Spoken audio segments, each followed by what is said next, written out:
का वो समूह बता रहे हैं कि चींटी जब एक साथ रहती है तो बड़े से बड़े लकड़ी को, बड़े से बड़े कचरे को भी सामूहिकता में उठाकर ले जाती है। जब हम और आप समूह में रहेंगे तो किसी की सामर्थ्यता नहीं कि कोई तुम्हें काट।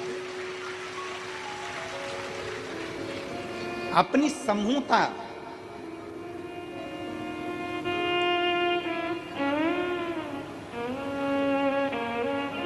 अच्छा हम आपसे पूछे, मेरी जीजियाँ बैठी हैं, मेरे जीजा बैठे हैं, मेरी माताएं बैठी हैं, मेरे भाई बैठे हैं, बेटियाँ बेटे बैठे हैं, हम आपसे एक बात पूछते हैं कि पहले घर परिवार बहुत बड़ा होता था, 4-5 मामा चाचा काका बुआ फूफा इतने बड़े होते थे, तो मोहल्ले में किसी की हिम्मत नहीं होती थी कि वो उससे झगड़ा कर ले। बोलो सही है कि गलत है?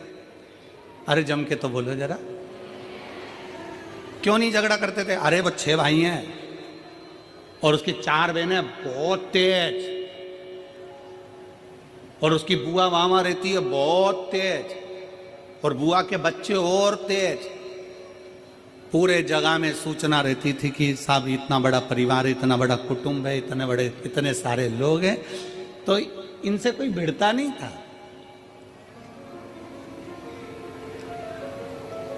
आज क्या कहा जा रहा है? आज के जमाने की सोच आप लोगों के सम्मुख में पुराने समय की सोच को आज रखा जा रहा है।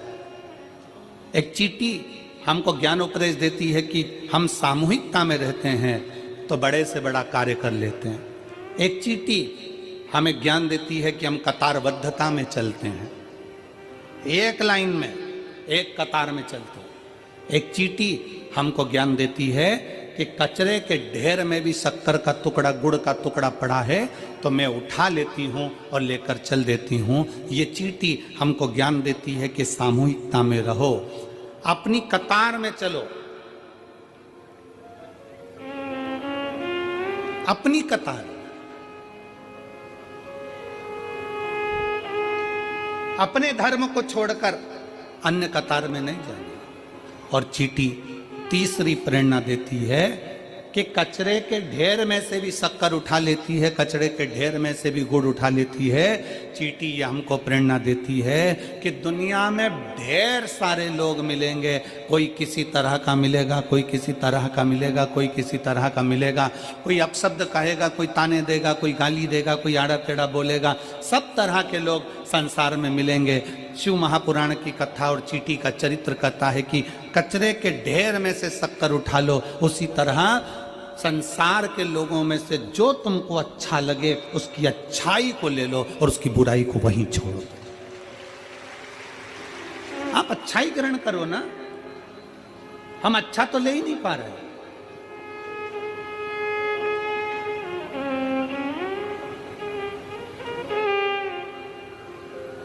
पूरा समय हमने बुराई ढूंढने में निकाल दिया।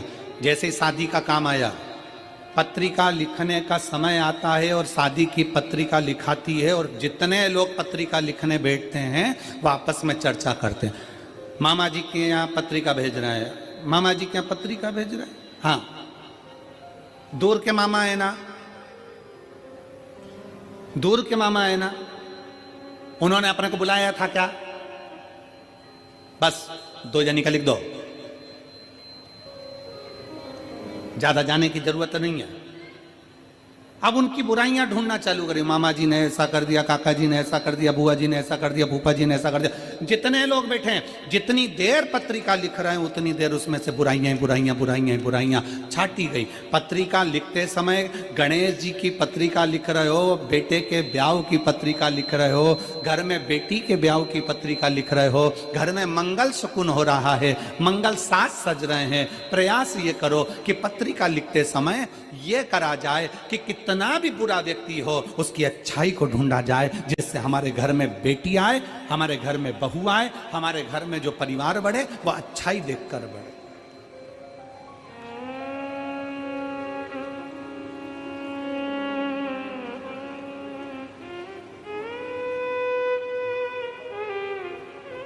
हम श्रेष्ठता देखें,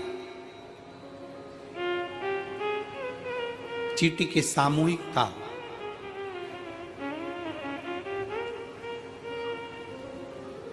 चलो और सरल भाषा में समझ लो, एक चींटी झुंड में है, बहुत सारी चींटी है, उस पे तुम लात रखोगे क्या?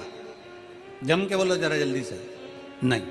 और वो झुंड की चींटी में से एक चींटी अलग निकल गई, बाहर चली गई, साइड में चली गई, और वो तुम्हारे पांव के नीचे आके मर गई। अकेली थी, बट गई, कट गई।